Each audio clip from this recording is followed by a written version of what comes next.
Desde o início do mandato, o governo Bolsonaro extinguiu políticas e órgãos importantes que garantiam a segurança alimentar da população, priorizando o agronegócio, seja na distribuição das terras, seja na política que destrói o meio ambiente. Hoje, a população brasileira tem dificuldades para comer o feijão com arroz.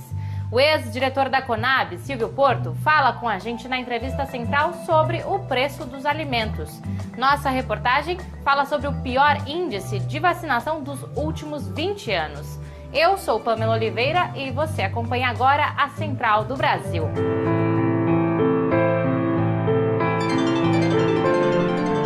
Central do Brasil. O Brasil perdeu 30% da área de cultivo de alimentos para o agronegócio. Os altos preços mostram que o interesse da elite agrária no Brasil não é colocar comida no prato do povo. O editor da newsletter Ponto, Miguel Stedley, analisa a situação. Embarque imediato. Por mais que os banqueiros e os militares se esforcem, é muito difícil vencer o agronegócio no Campeonato Brasileiro de Parasitismo. Por décadas, o agronegócio consome volumosos recursos públicos e depois dá calote na sociedade brasileira graças à ação lobista da bancada ruralista no Congresso, sempre disposta a aprovar a anistia dessas dívidas. Nesse momento, nós estamos passando por uma profunda alta do preço dos alimentos e o agronegócio é o principal responsável por isso, porque tem desviado os alimentos brasileiros do mercado interno e destinado para o mercado externo, para exportação.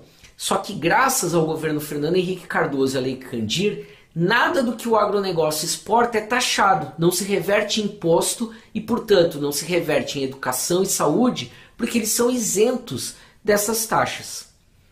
Nesse momento, o agronegócio está recebendo mais um impulso do governo, que é a política do general Mourão e do Ricardo Salles de transformar as queimadas numa política oficial de Estado. Nós vimos isso no ano passado com o Dia do Fogo, em que ninguém foi multado nem punido pela ofensiva de queimadas na região Amazônia. Estamos vendo isso agora no Pantanal. Todo esse bioma será destruído e substituído por gado e soja para exportação. Vai destruir o bioma, vai consumir muito recurso público, mas não vai reverter nada para a sociedade brasileira. Em 20 anos, é a primeira vez que o Brasil é incapaz de atingir a meta das campanhas de vacinação. As razões residem na política de governo de Bolsonaro, que desmontou os programas de saúde da família, não realizou campanhas educativas e peca na distribuição das vacinas. Camila Piacese traz mais informações. Nacional. Um levantamento da Organização Mundial da Saúde apontou que o Brasil teve queda na taxa de vacinação.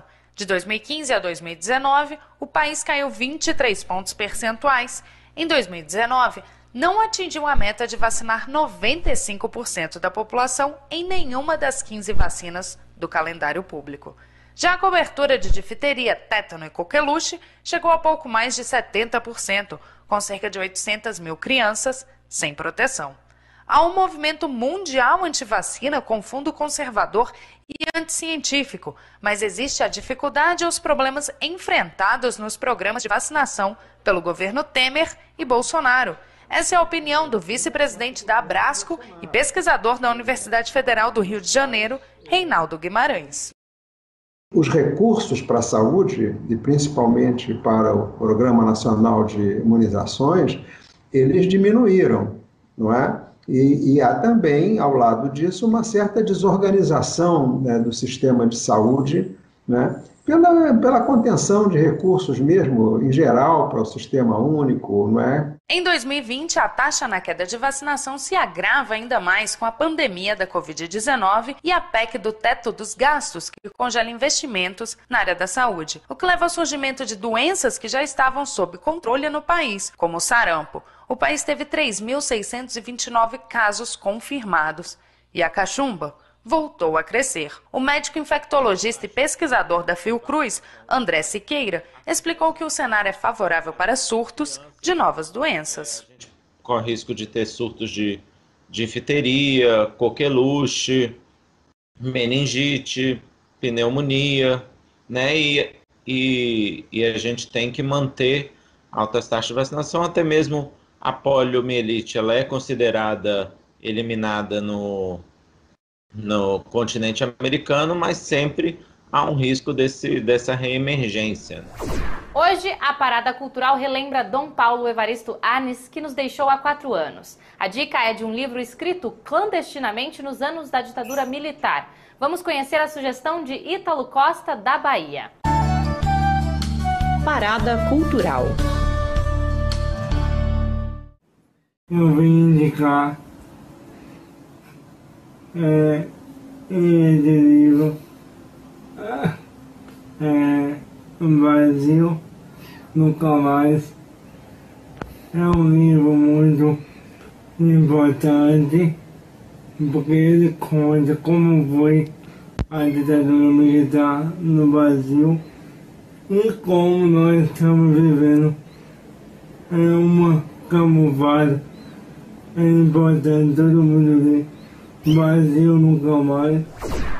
Desde que o presidente Jair Bolsonaro acabou com o Conselho Nacional de Segurança Alimentar e Nutrição, o CONSEA, no início do mandato, seu governo mandou a mensagem de que não se preocupa com a fome no país. Agora, as prefeituras e governos estaduais não estão cumprindo as regras dos programas de aquisição de alimentos da agricultura familiar e do programa de alimentação escolar que levam o alimento do campo para as cidades. Vamos saber mais na reportagem de Afonso Bezerra.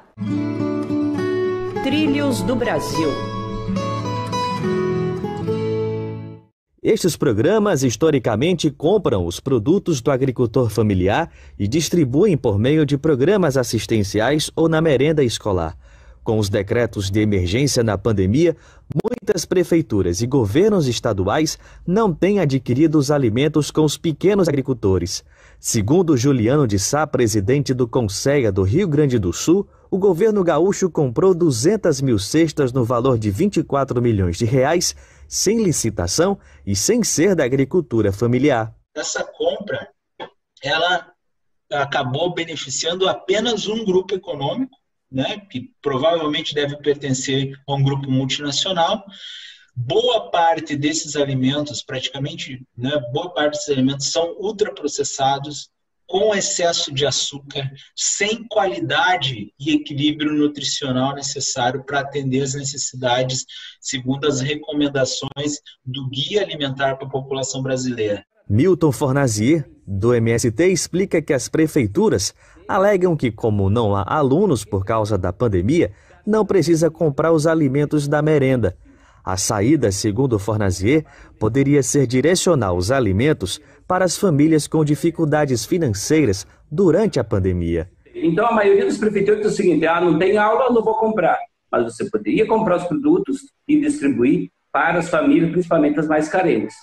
No contexto de aumento do preço dos alimentos, a compra dos produtos da agricultura familiar e a distribuição com as famílias mais pobres evitaria o aumento da fome, como previsto por movimentos populares. Uma das razões desta inflação, na leitura de Juliano de Sá, é o monopólio da agroindústria alimentar. Então esse monopólio faz com que momentos como esse que a gente está vivenciando, eles façam a regulagem dos preços. E aí hoje, de contrapartida, o governo federal não tem apresentado nenhuma estratégia para enfrentar essa questão, né, da especulação do monopólio da indústria agroalimentar. Então acaba, né, acontecendo o que ocorreu. O brasileiro não dispensa o arroz e o feijão no dia a dia, mas o prato básico da dieta nacional está ficando cada vez mais caro. Uma das razões é que estes grãos perderam espaço no cultivo para a soja, que tem como prioridade a exportação. Na entrevista central, Jonatas Campos conversa sobre a destruição das políticas de segurança alimentar com o ex-diretor da Companhia Nacional de Abastecimento, Silvio Porto. Entrevista Central. Hoje a Entrevista Central conversa com Silvio Porto. Ele é professor da Universidade Federal do Recôncavo da Bahia e ex-diretor da Companhia Nacional de Abastecimento, a CONAB. Vamos falar sobre o aumento do preço dos alimentos. Professor, agradecemos sua participação. Como o governo pode, digamos, eu não quero dizer controlar, mas como o governo pode intervir de uma maneira que a população não sofra com um aumento repentino e, ao que me parece, artificial dos alimentos? O fundamental, no caso do arroz, é estoque estratégico, é estoque público, é estoque regulador. Então, a palavra é como o governo regula o abastecimento. O governo regula o abastecimento com política, coisa que este governo e o anterior não tiveram em relação a estoques públicos. Se nós formos olhar de 2015 para cá, ou mesmo de 2010, os estoques públicos vêm diminuindo paulatinamente, mas sobretudo a partir de 2015, os estoques públicos praticamente zeraram no Brasil. E a fala deste governo que estoque público é coisa do passado. Só que se nós formos olhar, os Estados Unidos mantêm um estoque público de 35% em relação ao seu consumo anual. A China mantém um estoque público de 80% em relação ao seu consumo anual. Então, para o telespectador entender, não existe estoque público, significa que não existe comida armazenada suficientemente para qualquer demanda, seja emergencial e seja para um controle de preços.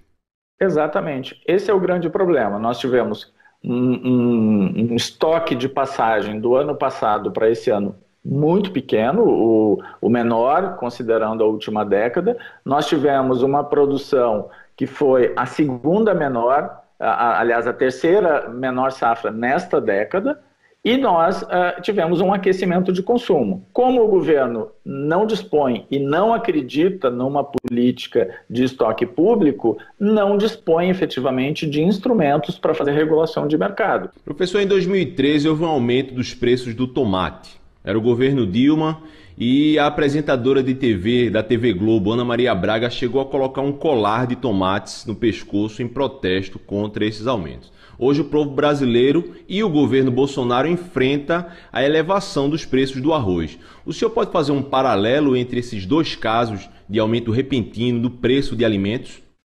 Eu diria que não há paralelo, porque naquele momento foi uma situação isolada em relação ao tomate, e que não foi, o tomate é algo de certa forma recorrente, porque infelizmente não há uma política de abastecimento em relação não há uma política de abastecimento de forma geral, mas sobretudo não há uma política em relação a hortigranjeiros. Só que a diferença de tratar a questão dos hortigranjeiros em relação aos cereais é que nos hortigranjeiros a possibilidade de normalização do abastecimento ele tende a se dar entre 90 e 120 dias. No caso dos cereais, como é o caso do arroz, que a colheita se concentra entre fevereiro e março, só vai, ou a possibilidade de vir a se regular novamente, essa escassez que nós estamos vivendo agora, será no próximo ano. Portanto, nós temos uma situação que ela é anual, muito diferente em relação aos hortigranjeiros. Mas é importante que se fale, nós não estamos com problema só em relação ao arroz, em relação ao feijão, em relação ao tomate, em relação à batata, em relação à cebola, em relação ao alho, a ovos, ou seja, nós estamos com um problema bastante generalizado em relação à inflação dos alimentos. Professor, o senhor falou que a colheita então é no início do ano. Então quer dizer que esse alimento já foi vendido pelo produtor rural para o distribuidor. Então por que o aumento repentino desses preços? Na verdade, o grande problema se dá em função da baixa disponibilidade no mercado interno. Nós tivemos uma safra muito pequena no ano passado, que foi uma safra no patamar dos anos 90, um pouco mais de 10 milhões de toneladas.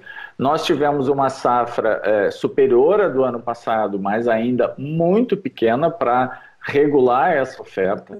E nós temos um problema adicional que neste ano, em função do dólar, houve uma saída de mais de 1 milhão de toneladas de arroz do que foi colhido entre fevereiro e março, já foi embora, não está mais no Brasil. A Central do Brasil está terminando. No QR Code que aparece aí na sua tela, você encontra todos os nossos conteúdos e as nossas redes sociais. E você também pode enviar mensagem para o nosso WhatsApp. Anota aí, DDD 11 930813336. Até amanhã.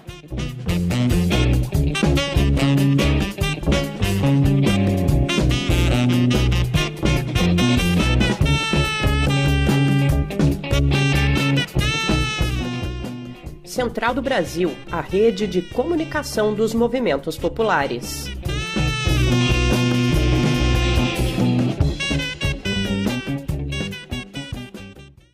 Todos nos sentimos inseguros neste momento.